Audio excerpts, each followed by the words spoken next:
અમદાવાદ દરિયાપુર વિસ્તારમાં આવેલા મનપસંદ જીમખાના ચેસ ટુર્નામેન્ટનું આયોજન કરવામાં આવ્યું. અમદાવાદ મનપસંદ જીમખાના પ્રાઇવેટ લિમિટેડ દ્વારા મનપસંદ જીમખાના રેવાભુવન દરિયાપુર ખાતે ચેસ ટુર્નામેન્ટનું આયોજન કરવામાં આવેલ હતું. આ ટુર્નામેન્ટ મુખ્યત્વે અંડર 10, અંડર 15 તથા ઓપન એમ 3 કેટેગરીમાં કરવામાં આવી હતી. ટુર્નામેન્ટમાં એન્ટ્રી ફી ₹50 રાખવામાં આવી હતી. જેમાં દરેક કેટેગરીમાં પ્રથમ 3 વિજેતાને 18,000 સુધીના રોકડ ઇનામ, ટ્રોફી તથા તમામ સ્પર્ધકોને પ્રમાણપત્ર આપવામાં આવ્યા હતા. આ ટુર્નામેન્ટમાં અલગ અલગ જિલ્લાના 53મી વધુ સ્પર્ધકોએ ભાગ લીધેલ હતો. સંસ્થા અવારનવાર આવી ચેસ સ્પર્ધા, કેરમ સ્પર્ધા, ચિત્ર સ્પર્ધા જેવી ઇન્ડોર તથા ક્રિકેટ, કબડ્ડી, વોલીબોલ જેવી આઉટડોર ટુર્નામેન્ટનું પણ આયોજન કરતી હોય છે.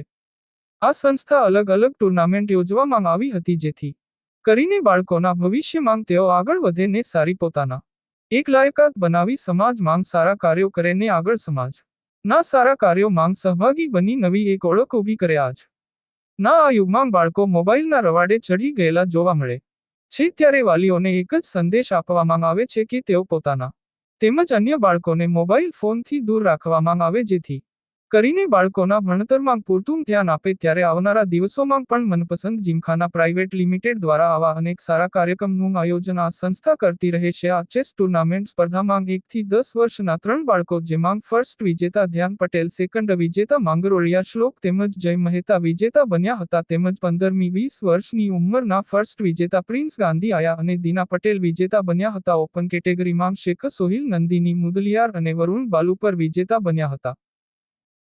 તમારું નામ અને પરિચય જણાવો.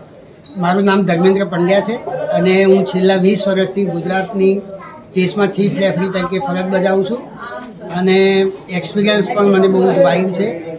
અને આ ટુર્નામેન્ટ જે ઓર્ગેનાઇઝ કરવામાં આવી છે મનપસંદ જીમખાના દ્વારા એ બહુ જ પ્રશંસનીય પ્રયાસ છે એમનો. બાળકોને બહુ જ ઓછી ફીમાં, નોમિનલ ફીમાં એ લોકોએ બહુ જ સારી ટુર્નામેન્ટ ઓર્ગેનાઇઝ કરી છે. બાળકો ઘણા બધા રમવા માગતા હતા પરંતુ આપણે બહુ જ શોર્ટ પીરિયડમાં બાળકોને ઇન્સ્ટ્રક્શન આપી અને માહિતી આપી અને એ લોકોને આપણે અહીંયા લાવીએ છીએ. આ ટુર્નામેન્ટમાં કેટલી વર્ષના બાળકોએ આમાં પાર્ટિસિપેટ કર્યું છે? આપણે અહીંયા 3 કેટેગરીમાં ટુર્નામેન્ટ રમાડી છે. એક અંડર 10 છે કે જે 10 વર્ષથી નીચેના બાળકો, બીજું એક છે અંડર 15 જેમાં બાળકો 15 વર્ષથી નીચેના, અને ઓપન કેટેગરી જેમાં કોઈ પણ એજના કેટેગરીના બાળકો રમી શકે. એમાં અંડર 10માં 7 વર્ષનું બાળક પણ રમી શકે છે. આ ટુર્નામેન્ટની અંદર જે બાળકો આવેલ છે તે ઇન બિટવીન ફ્યુચરમાં કયા લેવલ સુધી ચેસ રમેલા છે અને કેવા ઉત્તીર્ણ થયેલા છે? અહીંયા ટુર્નામેન્ટ જે બાળકો રમવા આવ્યા છે અને સિનિયર પ્લેયરો પણ જે રમવા આવ્યા છે એ સ્ટેટ લેવલે પણ ચેમ્પિયન બનેલા છે. અમુક પ્લેયરો ટોટલ જે 55 થી 60 પ્લેયર જે રમ્યા છે એમાં 15 પ્લેયરો ઇન્ટરનેશનલ રેન્કિંગ ધરાવે છે.